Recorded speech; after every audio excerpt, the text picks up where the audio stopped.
আজই ডাউনলোড করুন আর এনজয় করুন আপনার পছন্দের শো। আয়ুষ দাদা, তুমি আমার কুসুম দিদিকে কোনোদিন কষ্ট দিই না, ভালো রেখো। ফরেন ডেলিগেটসের জন্য তুমি কন্টিনেন্টাল খাবার অর্ডার করলে, কিন্তু সেটা করা সম্ভব কিনা সেটা একবারও জানবার চেষ্টা করলে না। নিজের মর্জিতে নয়, অন্যের সুবিধে দেখে তবে কোনো সিদ্ধান্ত নেবে, মনে থাকবে? হ্যাঁ আন্টি।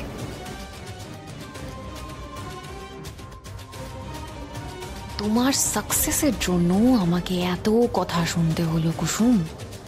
এবার তুমি প্রতি পদে হারবে।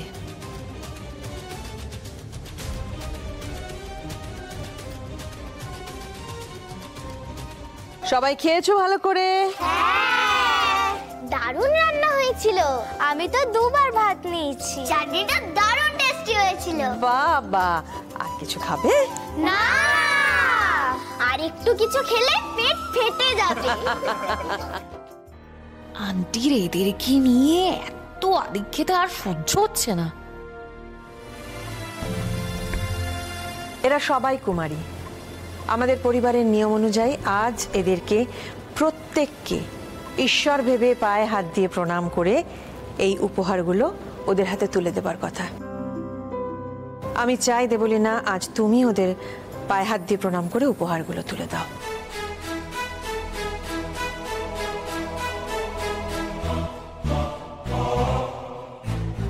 এই নোংরা পায়ে হাত দিয়ে আমাকে প্রণাম করতে হবে? কি হলো দেবলীনা, কি ভাবছো? মা তো তোমায় কিছু বললো? হ্যাঁ আন্টি। তুমি এই বাড়ির হবু বউ দেবলীনা, আমি চাই তুমি নিজে হাতে আজ উপহারগুলো বাচ্চাদের হাতে তুলে দাও। আজ এতগুলো বছর ধরে এই পরিবারের প্রথা আমি বজায় রেখে এসেছি।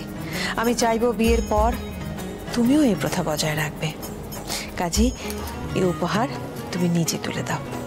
কি সুন্দর নিয়ম পালন, তাই তুমি দেবী মা।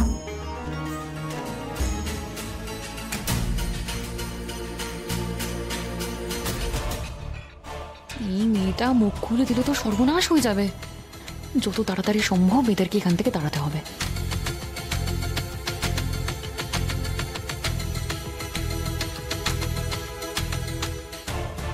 কি হলো তোমার?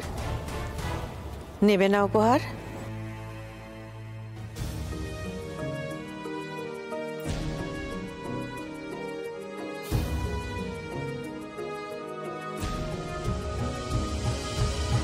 হয়ে গেল। দেবলীনা, কি করে ম্যানেজ করবি সবটা ভাব। কি দেখছো তুমি? একটা কথা বলবো কর্তামা? হ্যাঁ বলো। আমি কুসুম দিদি আর আয়ুষ দাদার থেকে উপহার নেব।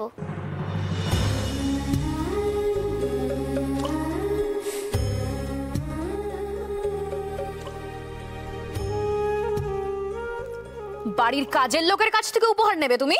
দেবলীনা, এভাবে বলো না কথা। এই বাড়ির স্টাফেরা এই পরিবারের একজন সদস্য। বেশ ঠিক আছে, তোমার যার কাছ থেকে ইচ্ছে করছে তার কাছ থেকে উপহার নেবে, কেমন? কুসুম, আয়ুষ এসো।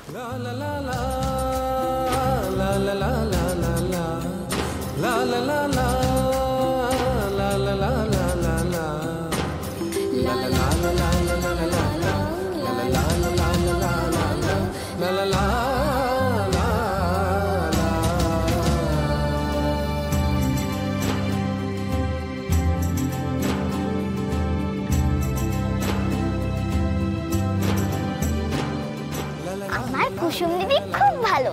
আয়ুষ দাদা, তুমি আমার কুসুম দিদিকে কোনোদিন কষ্ট দিই না, ভালো রেখো।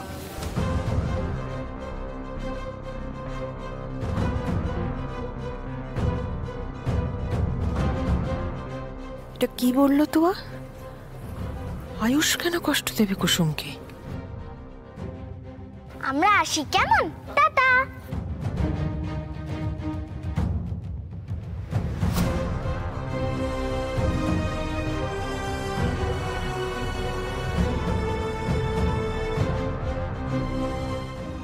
কি হলো, কি দেখছো? আয়ুষ, হ্যাঁ মা। আজ সন্ধ্যে সমস্ত আয়োজন সম্পূর্ণ তো? হ্যাঁ মা, আজ সন্ধ্যের অনুষ্ঠানের দায়িত্ব নিয়েছে ঈশান। ফেমাস সিঙ্গার অদিতি বিশ্বাস আসছেন। ঈশান নিয়েছে দায়িত্ব? হ্যাঁ হ্যাঁ মা। বেশ, আমিও দেখতে চাই আয়োজন কেমন হয়।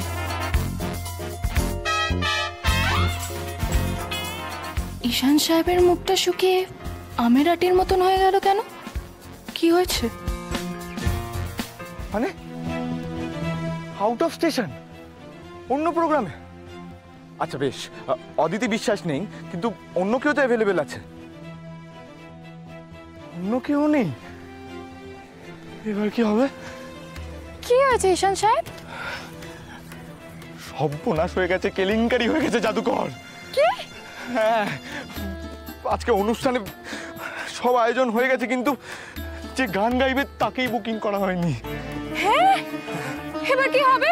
আমি জানি না জাদুকর, আমার মাথা কাজ করছে না। জাদুকর জাদুকর, তুমি তো আমার সব মুশকিল আসান করে দাও, এটা হেল্প করে দাও না প্লিজ। এখানে তো আমি কাউকে চিনি না, তবে আমাদের মালদায় না একটা খুব ভালো গায়ক আছে। আরে মালদা থেকে তো আসতে সময় লাগবে। তাও ঠিক।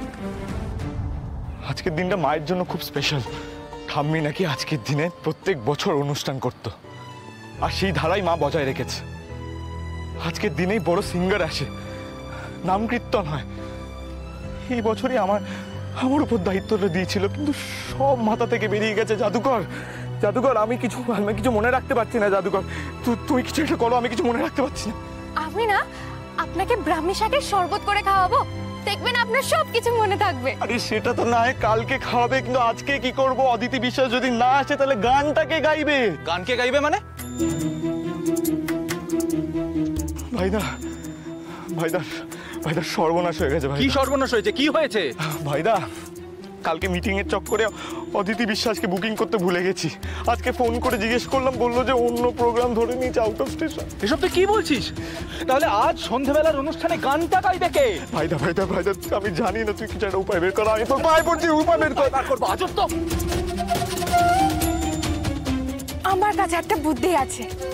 কি বুদ্ধি?